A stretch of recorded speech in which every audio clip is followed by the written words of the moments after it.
4 men in the furnace. King Nebuchadnezzar built a gold statue, 90 feet high and 9 feet thick.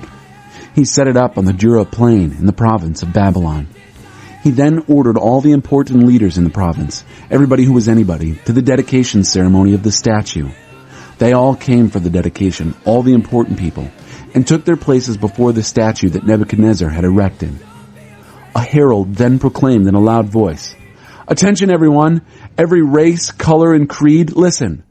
When you hear the band strike up, all the trumpets and trombones, the tubas and baritones, the drums and cymbals, fall to your knees and worship the gold statue that King Nebuchadnezzar has set up. Anyone who does not kneel and worship shall be thrown immediately into a roaring furnace." The band started to play, a huge band equipped with all the musical instruments of Babylon, and everyone, every race, color, and creed, fell to their knees and worshipped the gold statue that King Nebuchadnezzar had set up. Just then, some Babylonian fortune-tellers stepped up and accused the Jews. They said to King Nebuchadnezzar, "Long live the king! You gave strict orders, O king, that when the big band started playing, everyone had to fall to their knees and worship the gold statue, and whoever did not go to their knees and worship it had to be pitched into a roaring furnace."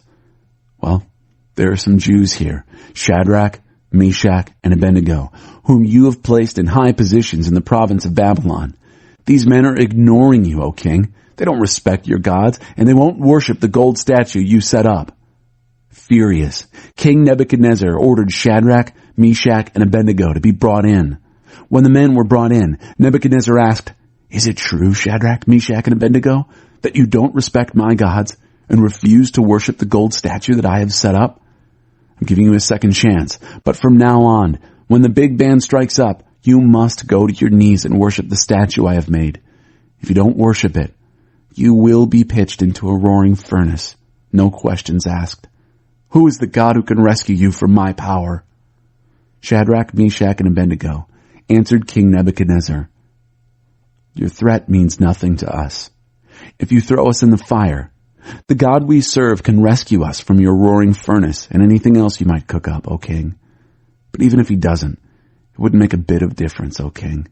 We still wouldn't serve your gods or worship the gold statue you set up." Nebuchadnezzar, his face purple with anger, cut off Shadrach, Meshach, and Abednego. He ordered the furnace fired up 7 times hotter than usual. He ordered some strong men from the army to tie them up, hands and feet, and throw them into the roaring furnace. Shadrach, Meshach, and Abednego, bound hand and foot, fully dressed from head to toe, were pitched into the roaring fire. Because the king was in such a hurry and the furnace was so hot, flames from the furnace killed the men who carried Shadrach, Meshach, and Abednego to it, while the fire raged around Shadrach, Meshach, and Abednego. Suddenly, King Nebuchadnezzar jumped up in alarm and said, "Didn't we throw 3 men, bound hand and foot, into the fire?" "That's right, O king," they said. "But look," he said, "I see 4 men walking around freely in the fire, completely unharmed, and the 4th man looks like a son of the gods." Nebuchadnezzar went to the door of the roaring furnace and called in, "Shadrach, Meshach, and Abednego, servants of the high God, come out here." Shadrach, Meshach, and Abednego walked out of the fire.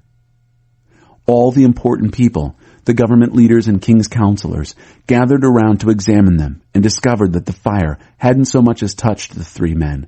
Not a hair singed, not a scorch mark on their clothes, not even the smell of fire on them.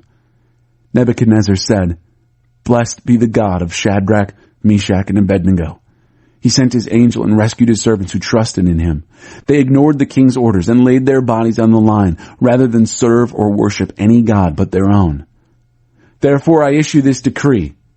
Anyone anywhere, of any race, color, or creed, who says anything against the God of Shadrach, Meshach, and Abednego will be ripped to pieces, limb from limb, and their houses torn down. There has never been a God who can pull off a rescue like this." Then the king promoted Shadrach, Meshach, and Abednego in the province of Babylon.